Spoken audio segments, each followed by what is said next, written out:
Well, hello, everyone, and welcome here to Bedford.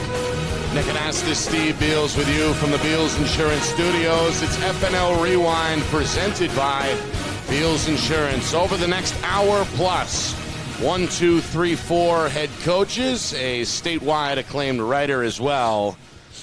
That's how we do things here as we get ready for championship weekend coming up on Saturday. Hello again. I'm Nick Anastas with Steve Beals. The Division I and II semifinals are now in the books. We have the championship games set. It will be Nashua North on one side and Goffstown on the other in Division I, while Plymouth will battle Souhegan in D2. Of course, the D3 and 4 champions were already crowned back on Saturday. Congratulations to Pelham in Division 3 and Newport in Division 4 as both the Pythons and Tigers rolled to shutout victories. Here to make sense of it all is my partner Steve Beals. We'll be joined in a moment by Roger Brown, and then 4 head coaches, as I mentioned. Dante Lorende of Nashua North in about 10 minutes or so. Robin Boquette of Souhegan at the bottom of the hour. Nick Hammond returns from Goffstown at 5:45, and then bonus coverage, so to speak, as we go up north, where Plymouth head coach Chris Sanborn is set to speak with us at about 6 o'clock. So, Steve, you and I were at the North Salem semifinal matchup in Division I. That was a back-and-forth affair that ultimately found North pulling away 33-28 the final. But your take here is, as we get set to welcome in Roger Brown in a moment, but what you saw this weekend, it looks like North and Goffstown, 2 teams really on a collision course all season, now finally set officially to meet in the big dance. Yeah, I think the key to that game, again, we all expected that probably the likelihood would be a Goffstown and Nashua North, but you have to play the games. And now we know why, because that Salem-Nashua North game was the reason why Salem, you could see them coming on strong. I think Coach Abraham had his guys ready. I think the assistance crew did a great job in that game. I thought the place calling and the sequencing of the plays was pretty much for 3 of the 4 quarters. I thought the first and the third and the fourth were very, very good. The bottom line is, Nick, at the end of the game, there was a receiver open behind Espinol, and he was wide open. And, Espinol just made a terrific play, which he did. He had a great fourth quarter. He had a great series. But as far as that game is concerned, I can't say enough about Coach Abraham before we go on to the Nashua North. Coach Lorende even said after the game, he said, the reason why we looked like we were struggling is 100% because of Salem. And right. I think that's a good characterization of the game. I think that they started a little flat, but, they finished. Every time somebody tries to steal the thunder away from them, they take it back, and that was kind of what they did and come up with a big play. Yeah, it was 7-0 after Salem. The Blue Devils went down the field on their first drive, did what they needed to do. They ate up clock. They kept that explosive Nashua North offense on the sidelines. They did. You can't bottle up this guy, Curtis Harris-Lopez, for long. The star senior quarterback with 3 touchdowns to give Nashua North the lead in the second quarter. That was a halftime advantage of 21-14. Salem briefly came back to tie it, but then played from behind the rest of the way. Again, the final there, North 33, Salem 28. On the other side of the D1 bracket, Goffstown prevails. They defend their home field, and they beat Winnicott, going away in the end, really, 27-15, a solid 2-touchdown victory there. So, again, Goffstown and North in D1. We mentioned Souhegan and Plymouth in D2. The Bobcats advanced, unfortunately, due to a COVID-19 situation. Lebanon forced to bow out in the semifinal round, while, again, on the other side, Souhegan took care of Timberlane 31-7. All right, let's bring in Roger Brown without any further ado. You know who he is by now, I would hope, the founder of the New Hampshire Football Report and a senior staff writer at the New Hampshire Union Leader. Roger, good evening, sir. Good evening, gentlemen. How are we? We are good. Your overall take here, you kind of pegged these 2 teams in Division I from the get-go, North, Goffstown, and then kind of everyone else. I'd assume you're not surprised here on the eve of the championship that it is, in the end, those 2 teams that'll battle it out. No surprise at all, Nick. A lot of respect for the Salem program, and frankly, I didn't think they were going to give North as good a battle as they did. So maybe I shortchanged them a little bit, but I felt like North and Goffstown were the two best teams all season, and I really felt like they were the two best teams by quite a bit. Clearly, I was wrong because the gap between North and Salem wasn't as wide as I thought, but I do think we have the two best teams fighting it out for the championship on Saturday. Two of the bigger teams I would expect as well. Do you think there's a trench advantage either way here as we start to really get into the weeds in terms of comparing these two teams? Does one team have a size advantage, or is it about even? I think Goffstown's clearly the biggest team in the state, and they've only got bigger in the last couple of weeks with the Antonio Capos returning, 6'5", 280, 285. Plus, they've got the biggest quarterback in the state, and he's running it at you 20, 25 times a game, too. So North is by no means small. They've got a good-sized club, but I would give the edge in size to Goffstown for sure. Roger, Steve Beals, thanks again, as always, for coming on. One of the you were talking about the size in the trenches, but what about the quarterback matchups? You've got arguably the fastest guy in the state on North in Curtis Harris-Lopez, and then you've got that great attitude and tremendous running capability and all the good decision-making that Hinault makes. Where do you see an edge there, or is that a trump?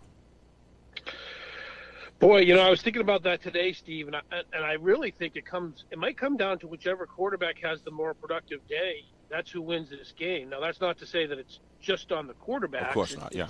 It's which team allows their quarterback to have that day. But,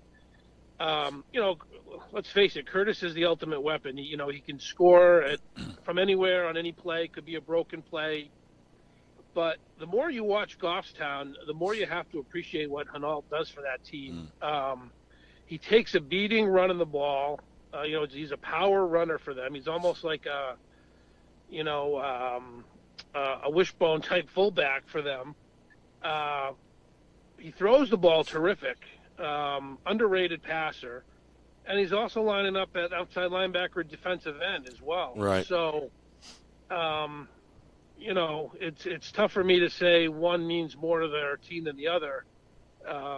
They both do so much. It's a fascinating battle between two different types of quarterbacks. Well, Nick had the first one in the trenches. I broke it down into four other categories. Obviously, the quarterback matchup, the defensive backfield matchup. Be interested in your thoughts on that, and if you could touch briefly, who do you think's got the advantage on special teams? Because I think one of the things that both of these programs do are excellent special teams with a lot of creativity, a lot of innovation and attitude that they bring out in the field. And I'll leave the coaches out of it because I'm going to say that's a trump because I think both of these staffs have done a terrific job. But what about defensive backfield and special teams? How do you match these teams up as far as that's concerned? Well, they've both been pretty good defensively when I've seen them. Even when I didn't see the Salem game. Obviously, Salem had the most success against North, more so than any other team. But Londonderry passed the ball a little bit, but it was, they were fighting for every yard they got through the air. And I've seen Goffstown be very sound defending the pass as well. And terrific on run support also. Their run fits are terrific. But to your question about special teams, it may come down to just special teams. And Goffstown has that dealer kickoff return, which nobody seems to have solved, over the last decade. It was the key play, I thought, in their semifinal win Saturday.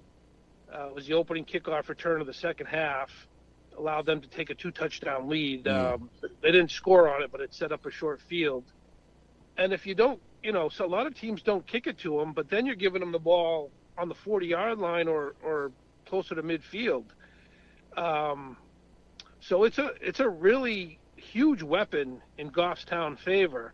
Now, North has a terrific kicker in Cunningham. So I remember years ago, Pinkerton had two terrific kick return guys, but they played Exeter, and Exeter put it in the end zone on every kickoff. So that's one way to deal with it. But Goffstown's kickoff return would definitely be on the the list of things that I think could turn this game in their favor.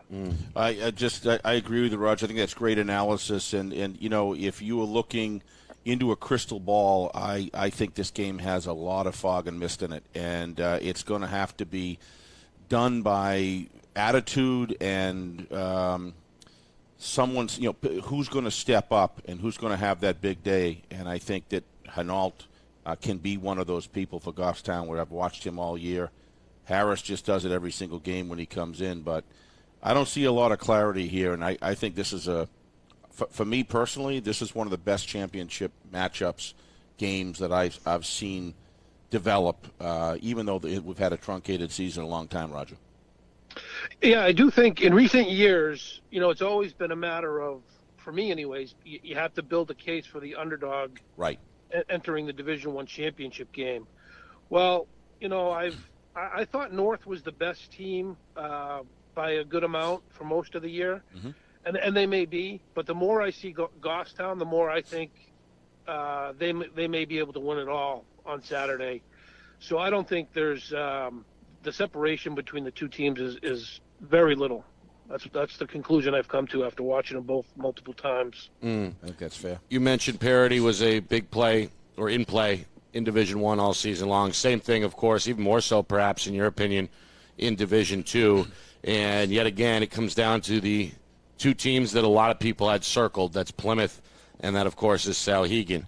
Now, Plymouth, a little bit different dynamic. They did not play this past weekend due to Lebanon having to bow out, but Sauhegan clicking on all cylinders and maintaining that momentum with a 31-7 win over Timberlane. Does that factor in at all, Roger? Do you think on Saturday when these two teams meet up, is Plymouth going to have to deal with, quote-unquote, a rust factor, or does that help the Bobcats get healthier and come out and hit the field fresh? Well, I don't think it helps them to have the off week, Nick, especially in a year where, you didn't play many games to begin with, didn't have many games scheduled, and they had one canceled prior to that, one regular season and one postseason. So, I do think in a shortened season like this, the fact that Sauhegan got to play all their games and Plymouth didn't, plus the fact that Plymouth has, had a week off last week, for whatever the edge that's worth, that's an advantage for Sauhegan. I've seen through the years, I can remember several occasions where the team that coming off the bye was upset in the playoffs. An Exeter-Dover game comes to mind one year. So for whatever that's worth, I think that's an edge in Sauhegan's favor. They've just had the momentum and been able to keep it by playing every week and winning every week. And Plymouth, has had the two games canceled. And, every game you play, you learn a little bit more about your team and you get a little bit better. So I'm sure Chris Sanborn, the head coach at Plymouth, would have preferred to play last weekend. Roger, quick question on the Division II matchup. Have they defined? I know it's going to be in Bedford for Division I. Where's Division II going to be? Division II is at Sauhegan. They won a coin toss, and it's going to be on their home field. Okay, so that's a real big benefit there. I think it is a benefit. Yeah. Yeah, sure. It looks like there's going to be good weather. If you look protract out and you look, they've got like a partly sunny day in the low 50s. How do you think that matches up? To me, that's another benefit for the passing game. Do you think so or not? Yeah, if there's no wind, for sure. Although, Plymouth's thrown it a little bit more this year than they have in the past. But, Sauhegan's the team that comes at you with all kinds of weapons. They can do it in a number of ways, but their passing game, if you can shut that down, that would solve one problem that Plymouth has going into the game.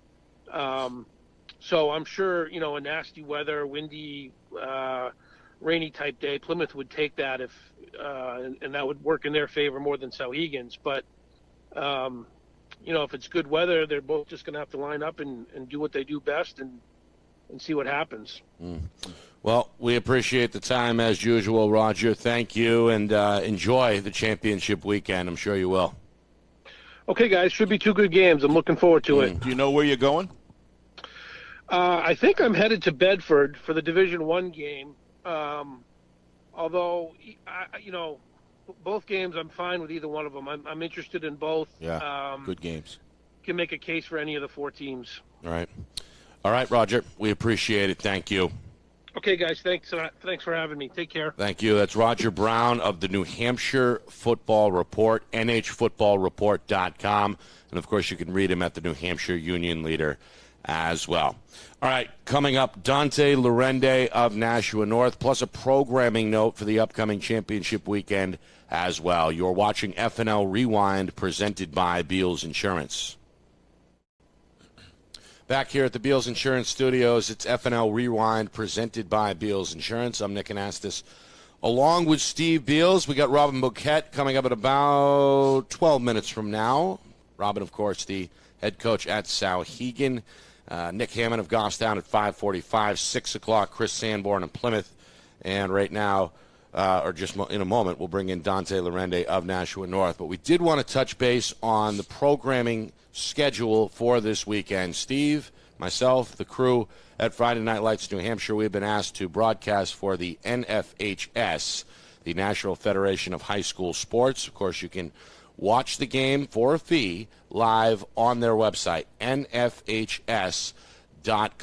We here at Friday Night Lights New Hampshire will put out hopefully the night of the game, a few hours after the conclusion of the Division I championship. Will be coming with a highlight reel, possibly a 30-minute highlight reel from the D1 game, complete with audio and everything else. So if you want to watch the broadcast, Steve and I will be in Bedford for the battle between North and Goffstown, but it will cost you a subscription price on nfhs.com. You can watch the highlights for free on our YouTube channel, FNLNH Media. Again, on YouTube, FNLNH Media. All right, with that out of the way, let's welcome in Titans head coach Dante Lorende back to Friday Night Lights New Hampshire. Coach, how are you? Good, guys. How you doing? We are good. That was one of the more entertaining games Steve and I have seen in a while, the 33-28 semifinal victory your guys had over Salem. You spoke with us off the air after the game and gave all the credit in the world to Salem for really fighting you guys tooth and nail for 60 minutes. Was that the toughest team your guys have had to beat in a while, Coach? How good was Salem? I thought they were excellent. I thought they, obviously we knew they were good. They just came out. They played great. They were physical. There was no quit. And, that was a tough game. And, I hope it's exactly what we needed. That's a point I think Steve made on the air, that your team really hadn't been challenged much in the second half, never mind the fourth quarter this season. And sometimes you got to learn how to win those close games. You got a veteran crew, I know, but does that help your team, you think, heading into a championship, the fact that you guys just went through that fourth quarter fire, so to speak? Yeah, I think exactly. We needed to go deep into a game, and we needed to feel some pressure, and we needed to feel like, we might not have this. So to get that and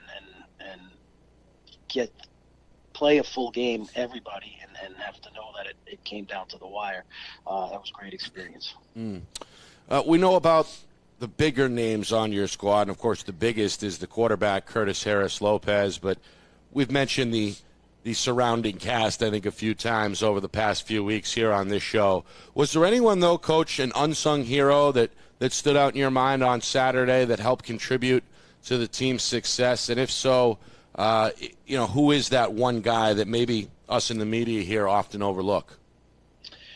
Yeah, I don't know if it's just one guy as far as an unsung hero, because we had so many guys step up. I know, just coming to mind, Anthony Green, who I know we've talked about, but Anthony did a great job for us. I know we had an injury on defense, and we moved Anthony, who typically is an inside linebacker. We moved him kind of to the outside, playing on the tight end, and kind of almost a hybrid down lineman DN type against Salem. And he made some great plays. Was in a physical battle, and that's kind of why he was a little bit more limited on offense. But, that was one of the things that, you kind of do what you have to do at this point in the year to, get your best guys on the field, even if it may not be their natural position. And he did it. Guys like Zach Nazak playing center for us all year, and going back into last year, he's another guy that comes to mind. Liam Novak, who's kid who played a little bit last year, but now is a two-way starter for us. So he did a great job as well. And I can't say enough about how unselfish all those guys have been. Coach, we've talked about Max Ackerman so much, but I want to just call a quick shout out in that game. I thought that Travis Holbrook and Liam Novak did a heck of a job. I'd be surprised if you didn't agree with that. I think those guys really stepped up. They were taking on some very, very tough opposition across to them. Yeah, and Travis is another guy you could say is an unsung hero. He's on nose guard and bounces around D-line wise and does a great job taking on double teams and being a grunt for us. So our linebackers have the ability to make plays. They did a great job and against a very tough physical team.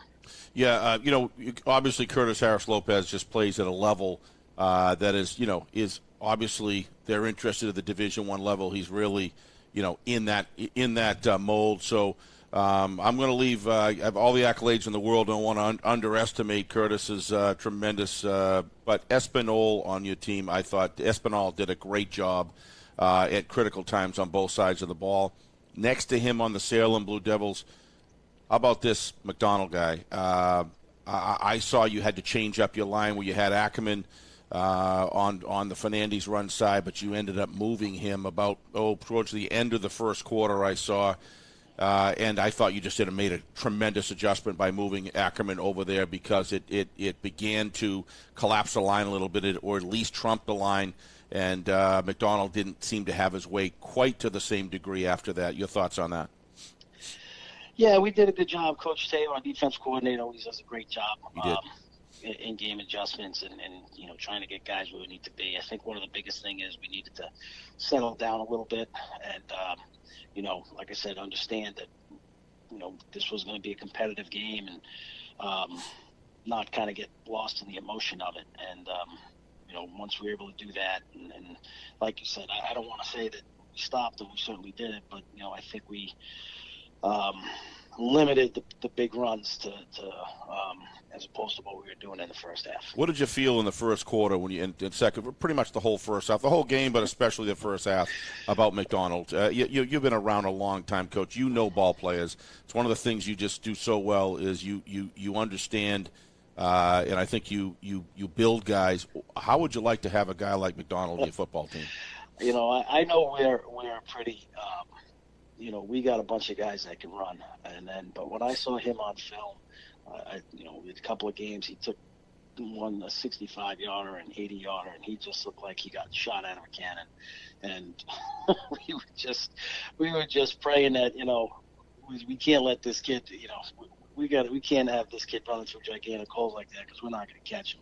So, there was panic all game because, and even Fernandez too, you just know those guys can take it the distance and, they didn't have to throw the ball. And sure, you saw some glimpses of that. And like I said, we were just fortunate that we held on to some jerseys long enough for the rest of the guys to get there, and he only had a couple of 15, 20-yard runs as opposed to the 80. So, but yeah, he's impressive. Both of them are impressive, and they're only juniors. Right, Coach. Take me through this week in terms of getting ready for number one, another dangerous opponent in Goffstown, and two, another team that you have not faced yet this season. So, what does this week of practice look like, or at least what can you tell us about what you expect to see this week? Yeah, they're very good. Obviously, you don't get to the championship game if you're not. Very balanced, both sides. They have a good combination of they're very big up front, and they have some really good skill kids. The quarterback's trying to tackle a fullback, but yet he has great touch on the ball. And they spread the ball around to all four of their receivers. Good running game. Defensively, they play tough, fly around, which is, it's very, very, I was saying to somebody today, they're very reminiscent of the Goffstown team that won it a couple of years ago. Yeah. And they have created a great program over there, a great culture, and so we expect that to be tough. And, this week it'll be a lot of film study that already started. And, making sure some guys are our guys are aware and hoping to have, which is always tough from a scout team perspective, but your scout team never can quite match what your real opponents are going to do. But we got to get great looks from some of our younger guys, and we have to be mentally ready. They throw a lot at you, and I think we have to do a really good job being prepared and understanding what they're trying to do. Well, Coach, good luck for sure on Saturday. We appreciate the time tonight and all season joining us. And it's been fun to watch this team. It really has. Win or lose, it's been a great season with you guys. And, again, we appreciate the time, Coach. Thank you. Hey, Coach, one more quick thing before you go. Sure. After the game, the first thing you said is all you had was accolades for Steve Abraham, and I couldn't agree with you more, but that showed a lot of class on your part, and the respect that you guys all have for each other was really demonstrated out there yesterday. Just two Titans, no pun intended, but two Titan teams out there going at it, and that really struck me. And so best of luck to you as well. Well, thank you, Steve. I appreciate it. And again, as always, appreciate all the stuff you guys do for our kids. We appreciate that. Love it. Thank you, Coach. Good luck. Thank you. Thank you. And again, Dante Lorende of Nashua North. Titans going at it with Goffstown in the D1 final on Saturday. We'll speak with his counterpart, Nick Hammond of Goffstown, in about 15 minutes. But on the other side, we take a look at the D2 matchup with Robin Boquette of Souhegan. He is next. You are watching FNL Rewind, presented by Beals Insurance. FNL Rewind is presented by Beals Insurance, locations in both Bedford and Londonderry. Whether you need home, auto, or business insurance, Beals Insurance will get you both the price and quality coverage that's right for you. So call Steve at 603-471-9999 or visit BealsInsurance.com. This is FNL Rewind. It can be heard every Monday at 5 o'clock Eastern Time live. You can watch any of the older episodes on our archives on our YouTube channel. That's, of course, FNLNH Media on YouTube. Again, FNLNH Media on YouTube. All right, let's bring in Robin Boquette of Souhegan. The Sabres head coach is on the line with us right now. Coach, how are you? I'm well, boys. How are you? We are good. Your team looked good. 31-7 over Timberlane in the Division II semifinals. You've got Plymouth up next. Take us inside that locker room, Coach. What was the sense of accomplishment for your team, your program, your school to get back into the championship game? What was that feeling like after the win over the Owls? Yeah, pretty awesome.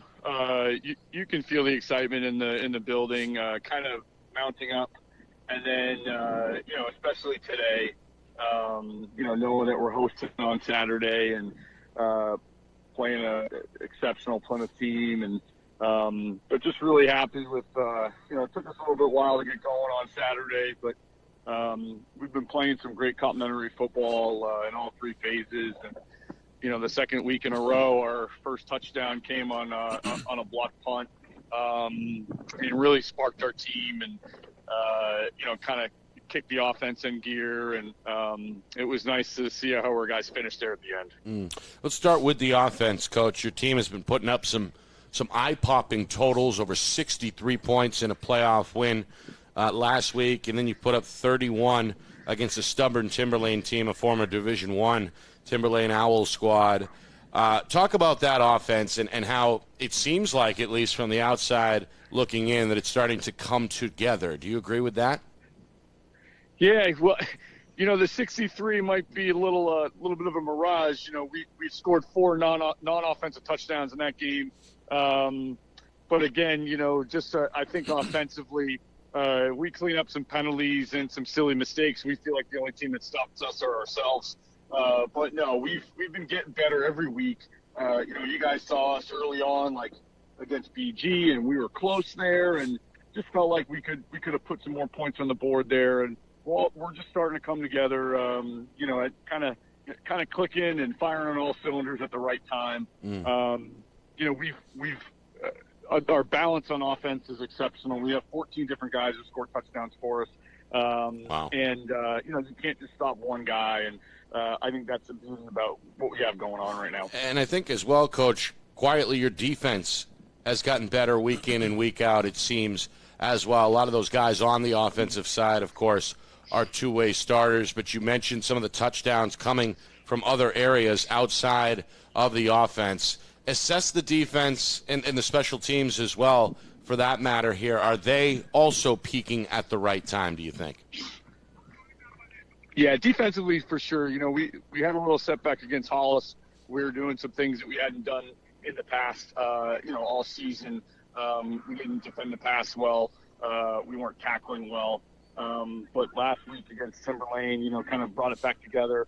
Did a nice job at shutting them down, and they hit one kind of play action type play, but that was about it. We had shut them down for the most of the day, and I just feel like if you have a dominant defense that keeps you in the game, your confidence just goes through the roof. And this is the best defense that we've had since we've been here the last 4 years, and it helps when you got a lot of guys who played a lot of football and they understand their 111th and they're doing their job and they're making plays.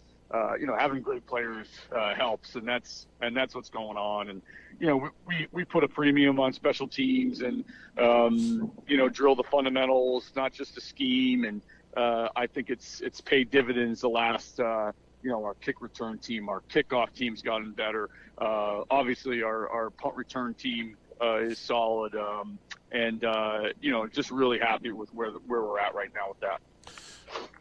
Coach, I know I really appreciate the fact you remembered that when we were there last time. That means a lot, and we loved being there. And I wish we didn't have a truncated seasons, because I think Nick would agree. We would have come see the Souhegan Sabres again.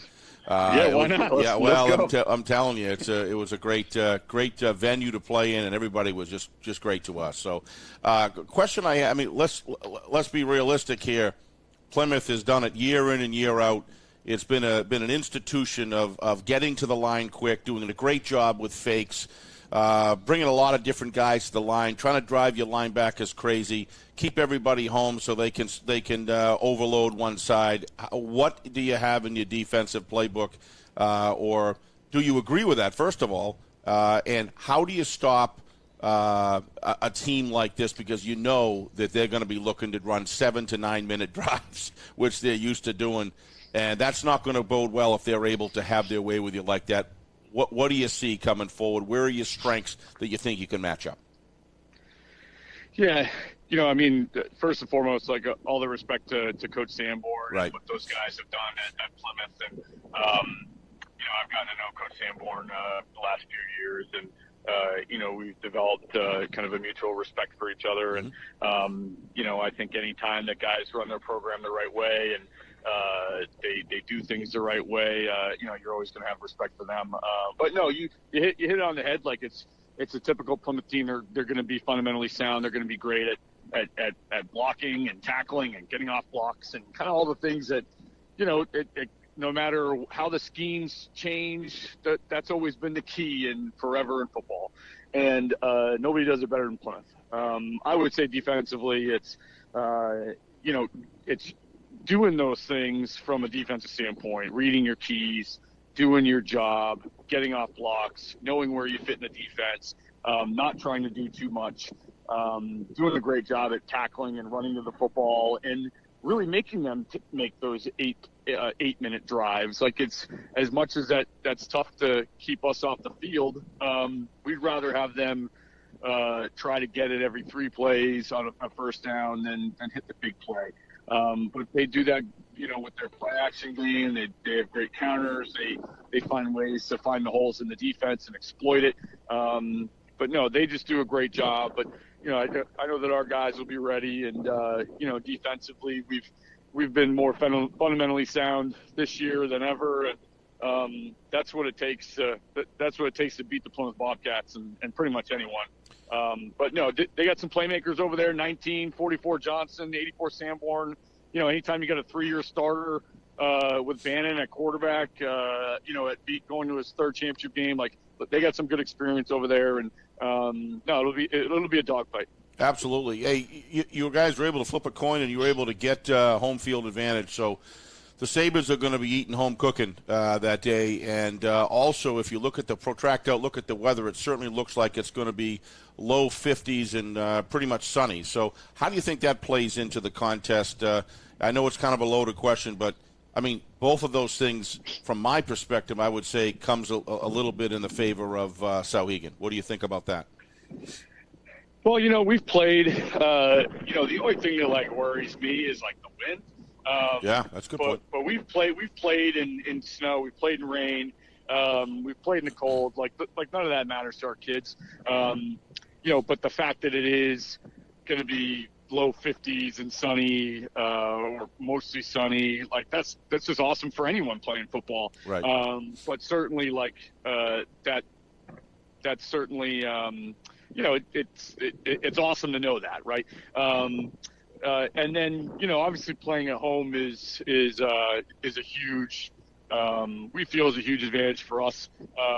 We wouldn't care. We'd play in the parking lot, in a different state. We really wouldn't care, where we were playing Plymouth. The fact that we're playing the Hampshire game against them is fantastic. We wouldn't care where we were playing, but we're just glad that they're coming down 93 as opposed to us going up. Yep. Well, I'll turn it back to Nick, but best of luck, Coach Boquette.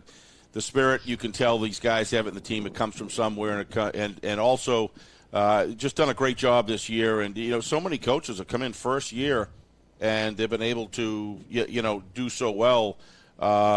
Say hi to Coach Bellevue for us, too, because kind of miss – seeing him. I was hoping we might be able to get back to another game, but tell him I said hi and best of luck this weekend. You've got a great group there and a great group of coaches and great troops, so I'm sure Sauhegan will be keying in on TV. So how many people are going to let? How many people are they going to let in? Are they going to broaden that, or is it going to be pretty much the same?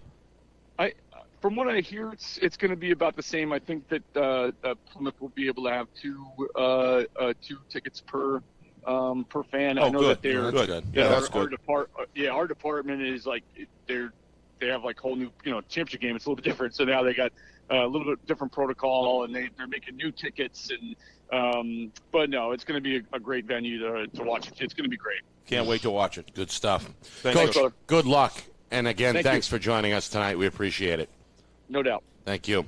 And again, Robin Boquette of Sauhegan. He's got the Sabres on the doorstep, looking to take that final step into the championship circle for the first time in several years. Of course, Plymouth, as you mentioned, Steve, they're used to being in this spot.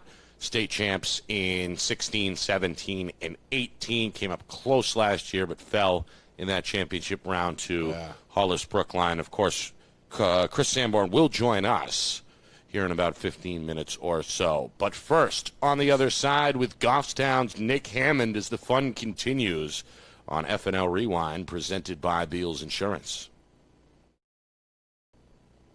Well, FNL Rewind, of course, is heard here every Monday. Hit the subscribe button for us, please, on our YouTube channel. That's FNLNH Media, short for Friday Night Lights New Hampshire. Again, on YouTube at FNLNH Media. Hit the subscribe button. Unfortunately, we will not be allowed to broadcast live this Saturday's Division I Championship on our channel. However, you can see Steve and I's beautiful faces with our friends at NFHS. That's NFHS.com. Our producer, that's a nice Ben thing Beals, you liked said to that me one. all year. He liked that. Again, you're unfortunately going to have to pay the subscription price to see it live, but we will, within a few hours after the game, be releasing a highlight film for free on our channel, FNLNH Media. But again, the live coverage can only be found exclusively on NFHS.com. Again, that's NFHS, short for the National Federation of High School Sports. All right, let's bring in Nick Hammond of Goffstown. The Grizzlies are still unbeaten, and now they're just one win away from a Division I championship. It would be their first since 2015. Coach Hammond, welcome aboard. How are you tonight? I'm doing well, guys. Thanks for having me on. Good. Thank you for coming on. Take us through the Winnicott game. It seemed like Steve and I weren't there, full disclosure. We watched it, though. But from what we were able to gather, it looked like the formula was still intact. The whole ground and pound, control the trench type of team identity that your team has become known for. Was that the case, Coach, business as usual, so to speak, from a game plan against Winnicott, or was there a wrinkle that may or may not have worked out in your favor there? No, I think we just played football the way we typically have all season. Winnicott's an excellent football team. Offensively, they pose a lot of challenges for our defense. It took us a little bit of time to get adjusted to the speed in which they run their offense at. Now you've had, 8 games, right, to get your team ready for this championship. That's almost a full season. Under normal times, it would be a 9-game regular season. But even so, is your team, do you get the sense now, Coach, that your team is maybe peaking at the right time here now that we are in mid-November and on championship weekend? I really like where we're at as a team. I think we're executing on offense at a pretty high level. I think there's certainly some things we can still continue to do better. Defensively, I really like where we're at. Our kids fly around and have done a great job tackling of late, and hopefully that continues this week. I'd imagine you and your staff will not have to seek too deeply to find ways to keep this team motivated. If you can't motivate yourself at this point, then what is the point? But from a guidance standpoint, preparation standpoint for you and your staff, are there anything in addition to the normal routine? Are there things you'll add to the agenda, again, from a preparation standpoint this week heading into the championship, or is it kind of business as usual as you move towards Saturday? Just business as usual. At this point in the season, adding more to their plate can at times be counterproductive, so I think just continuing to approach things the way we have all season will be important for us. Coach, execute, obviously, I agree. Execute at this point at a high level with what you've already done. I like your style there. One of the things about the motivation factor, you could look at a bunch of teams and you could say, hey, look, they're a great bunch of guys, but your guys seem to have, when you see them, when you have the cameras down in the field, you can sense the high level of personal expectation of each other and of themselves. And my guess is, I'll just throw that out there, that motivation and self-expectation is going to be at an all-time high. I don't think that's going to be worried. And you exude the same thing with your emotions out in the field, and they seem to kind of go hand in hand. My question to you is that as far as the Hinault is concerned, he's always impressed me from the beginning as a runner, but I did notice in the beginning of the season there were like ebbs and flows of his mechanics at throwing, that as this truncated season was working along, you could see him improve. But I did review the last 2 games, and, of course, we were there the game before, and I just see this guy, his footwork and his positioning, his movement in the pocket, and the decision-making has just been outstanding. Your thoughts on that? Yeah, I think Jared's been awesome for us all year. Yeah. Like you said, his decision making has significantly improved from this time a year ago, and that's really helping us offensively. Yeah. What about the footwork? I noticed that when his footwork is working well in the pocket, this guy throws darts right in the breadbasket. That seems to me to be another area where he's improved. Your thoughts on that? Yeah, I think, mechanically he's improved a lot. Yeah. I'm just continuing to work on, the basic things that we talk about every day, throwing on rhythm, going through progressions, things like that. He's really kind of picked up. Like I said, from this time last year, he's significantly improved. Yeah, your offensive defensive line, that now that you've got Antonio Capos back, that complements that middle of the field, and then the other guys, Belanger and company, that have done a terrific job. That also seems to be something. I don't mean to be all positive, but I can't help it. I'm watching your team, and I'm just seeing the advancement from game to game. Talk about these guys on the offense and defensive line. They're a special crew. They really are. They are all great kids, most importantly. Yep. But they play very hard. Fundamentally, they continue to get better every single week, which is exactly what we ask of them. Yeah. Looking forward to the Nashua Titans. Obviously, you guys have been rated by everybody as 1 and 2, and here we are. The game is finally going to happen, and we're all really excited to going to be being there at Bedford. What do you see in the Nashua Titans other than Harris Lopez that everybody knows about? What are their other strong suits that you're looking at that you're going to have to play at a high level? I think number one, they are incredibly fast. Obviously, Curtis Harris Lopez is, in a category of his own. But they have other skilled guys, Espinal, Isaac Smith, Cunningham, Green, Longy, Cunningham, who are all guys who can beat you. And I think the one thing that really goes under the radar or unnoticed with them is their offensive and defensive lines. Those guys do a tremendous job. It's obviously led by Max Ackerman, but the rest of the group is very good. They're very physical. They get off the ball, and they move people. They do. As far as the defensive, backfields, Coach, you've had a lockdown defensive back, Perry and company. They just fly to the ball, and Nashua Titans seem to have a very solid, defensive backfield as well. Let's talk about. To me, they look like they trump each other. Let's talk about special teams because it started with Coach Houghton. You've just made it a continuum. You just added features to the coverage and on both sides of the kicking game and the receiving game. Your special teams have been stellar this year, and they've really, I don't want to say bailed out, hardly bailed out, but they've come up big at times when you need it the most. Yeah, the special teams is something we place a pretty big emphasis on. You can see it. We think they can be momentum plays in the game. I think we've been a little bit inconsistent in the coverage aspects at times, but we do stress it to our kids. We stress the importance of it to our kids, and we really our best players play on special teams, and we'll continue to do so as long as I'm here. Well, I'll hand it back to Nick, but before I do, Coach, I wish you the best of luck. You've got a great group of guys there, and your staff is just all dialed in. And, it's just been a terrific season to watch. And, it's been a joy at a time that our communities have needed this.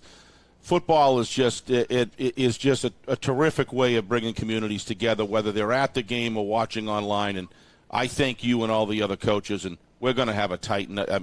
Just a mammoth game. I won't use the word Titan. We're going to have a mammoth game or a Grizzly game, whatever. And I wish you the best of luck on Saturday. You can see you've really put in a lot of work. I appreciate that. I mean it. Final one from me, Coach.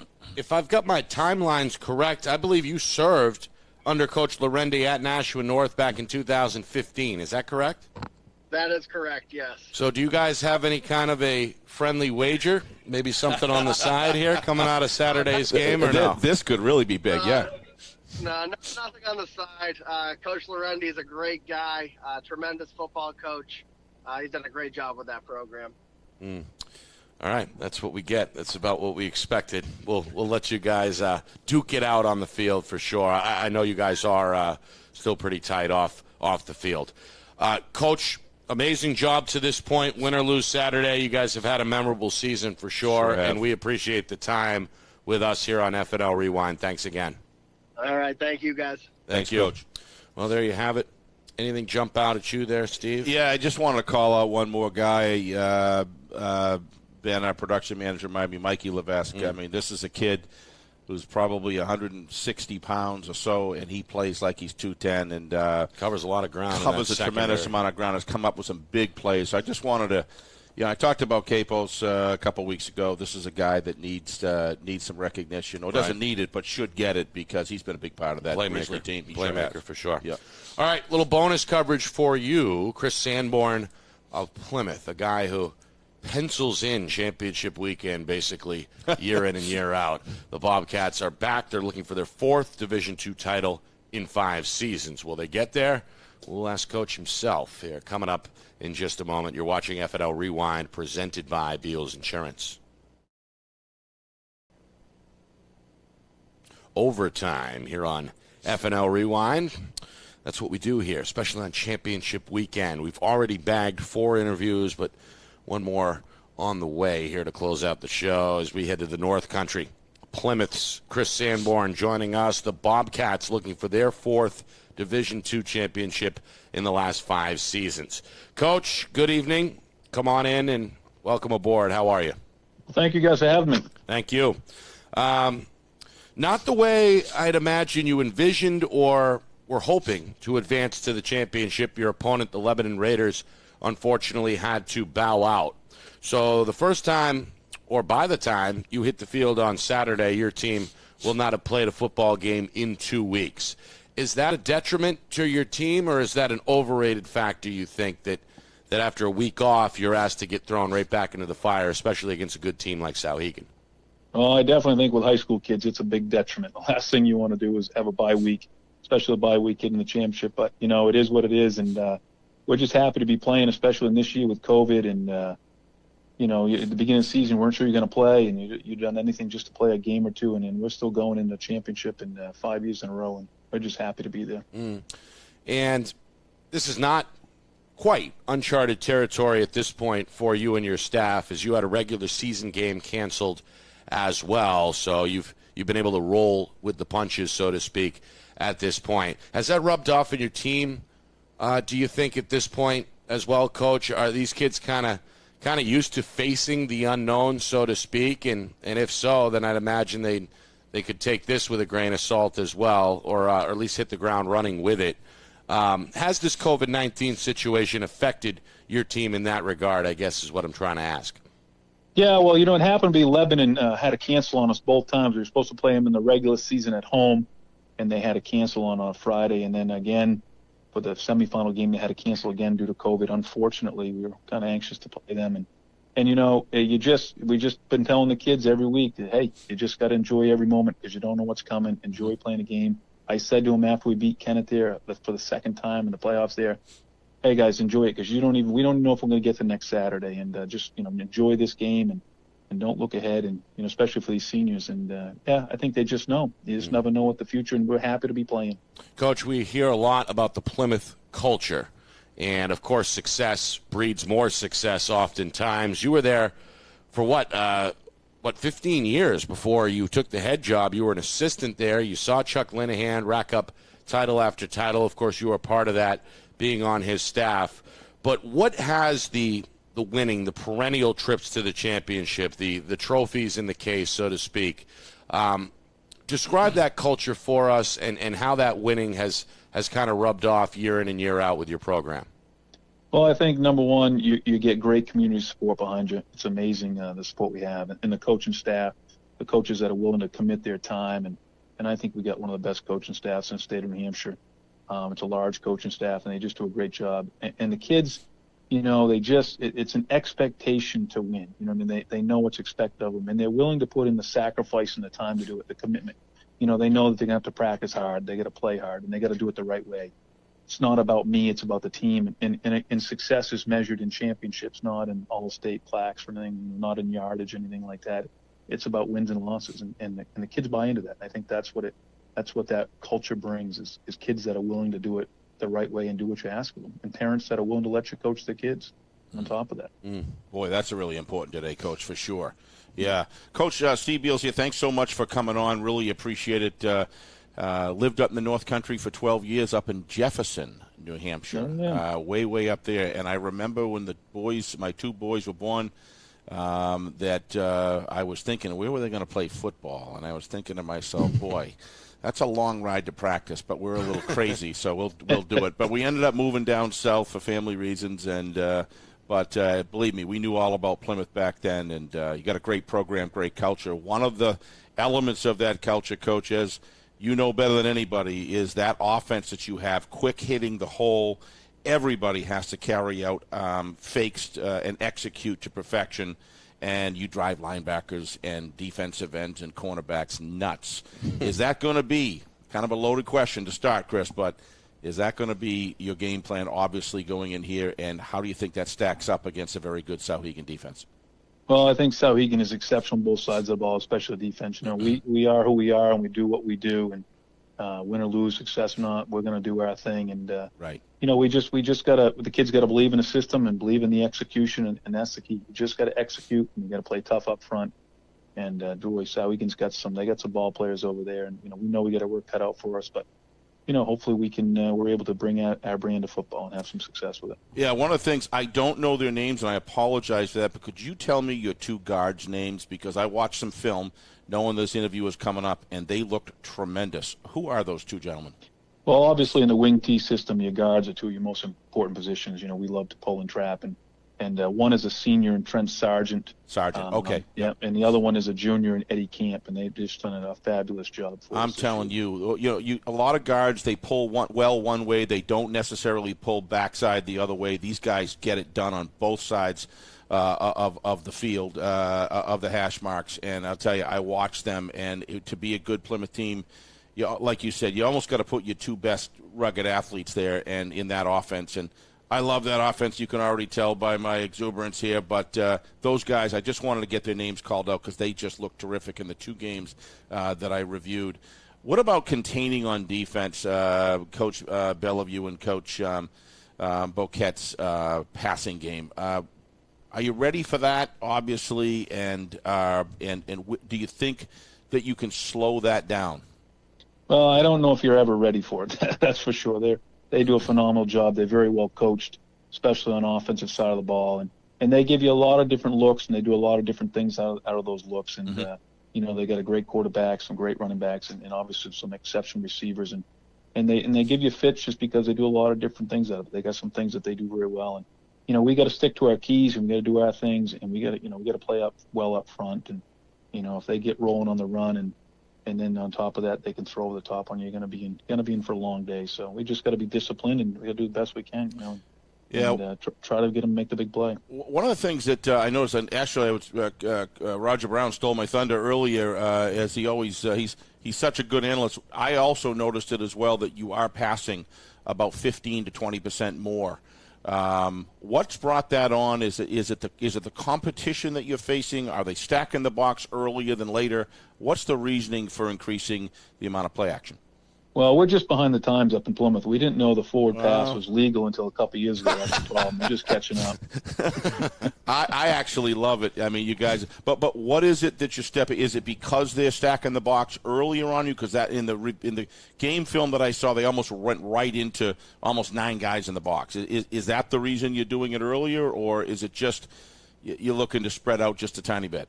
I just think it's a matter of trying to give what a team, take what a team's giving you. You know what I mean? We got a couple nice tall receivers in Cole Johnson and Trevin Sandlin. We got a quarterback that started for us. This is his 3rd year started, Cody Bannon. Won a championship as a sophomore, and he carried us on his back to the championship game last year by running the ball. And phenomenal kid. He can do so much. So just trying to take what they give you, and if they want to come up and load the box, obviously you can bash your head against the wall so long, but you got to take advantage of it. Well, I have to be in full disclosure. My two boys played their freshman and sophomore year at Trinity, and we didn't fare so well back in 2012 and 2013. And you guys had some tremendous teams and some great college players at that time. But I'll tell you, coming up to the Plymouth field is a tough place to play. And I really respect you and Chuck's legacy, and the offense that you guys got is the offense that I love the most. I love you and Pinkerton's offense and Coach Ball's offense. They're my favorite. I'm just kind of one of those old guys that believes in it still. And this is really going to be a clash of two different styles going into this game. And I wish polar opposites. I love both teams, and I'm just expecting a real battle. I wish you the best of luck. Well, thank you very much, guys. I appreciate it. I'm hoping to just get to Saturday. That's all. You Coach, final question from me. What would this championship mean to you? You've had 3 as a head coach, countless, 11 or 12 as an assistant, but when it's all said and done, if you guys do pull this off Saturday, what would it mean to you on a personal note? I just think on a personal note, just for these kids, I've known these seniors for so long. My son's a senior and grew up with these kids playing Pop Warner in middle school, and I've watched this group of kids, lose Pop Warner championships or middle school championships, and just to give them an opportunity to come through and end up on top, and to experience that with my own kid too, and these kids that I know so well. I just think it'd be a special moment. Sounds like it's personal this time around, right, Coach? Well, when your kids are involved, it is. Right. That's for sure. Absolutely. Love them more than ourselves. Coach, thank you very much. Good luck Best on of luck. Saturday as well. We appreciate the time tonight. Thank you very much. Thank you, Coach. That's again Chris Sanborn, Plymouth Bobcats. Plymouth back in the D2 championship yet again, looking for their 4th title in the last 5 seasons. Yeah, I watched him as an assistant coach, as I said, going those years back, and he's just Coach Lenahan gave him a lot of responsibility, and he handled it well. And that's why I think Coach Boquette's very positive about his team, but he knows they got to hit on all cylinders to beat a team like Plymouth. Right. And so that matchup's going to be great. I can't wait to watch it. Yeah. Well, we unfortunately won't be there to see it live, but we will be in Bedford for the Division I championship between Nashua North and Nashua North and Goffstown. That comes your way Saturday at 1. To watch the game live, you're going to have to subscribe to NFHS.com. That's the National Federation of High School Sports, NFHS.com. Steve, myself, the crew at Friday Night Lights New Hampshire will be involved with that broadcast, but it will not be live on our channel on YouTube until after the game. That night, Saturday night, we plan to release a half-hour-long highlight video on our YouTube channel, FNLNH Media. I'm looking forward to this, to both games, Nick. Obviously, being we've followed the Division I teams on a regular basis all year long. This is just a terrific matchup, and I just hope everybody stays healthy. We can get both of these games in. To Coach Chris Sanborn's point. This has been a struggle, but I've watched ADs and I've watched coaches and the kids. I think one of the blessings that comes out of this is the fact that I think kids in the freshman, sophomore, and junior year, and certainly the kids in the senior year, are going to appreciate what a gift it is to play high school sports, because most kids can't take it for granted. Most young men and women don't go on to play college sports, and this is all. And imagine if they lost it. At least we got a championship here, and I think we got the right 4 teams for Division I and II. I agree for sure. All right. Again, we want to thank our guest tonight, Roger Brown of the New Hampshire Football Report. You can also read Roger. He's one of the senior writers, of course, at the New Hampshire Union Leader. We want to thank Dante Lorende, head coach at Nashua North, Robin Bouquet, the head man at Sarahegan, Nick Hammond of Goffstown, and you just heard a moment ago Chris Sanborn of Plymouth. We appreciate all of them for coming on tonight.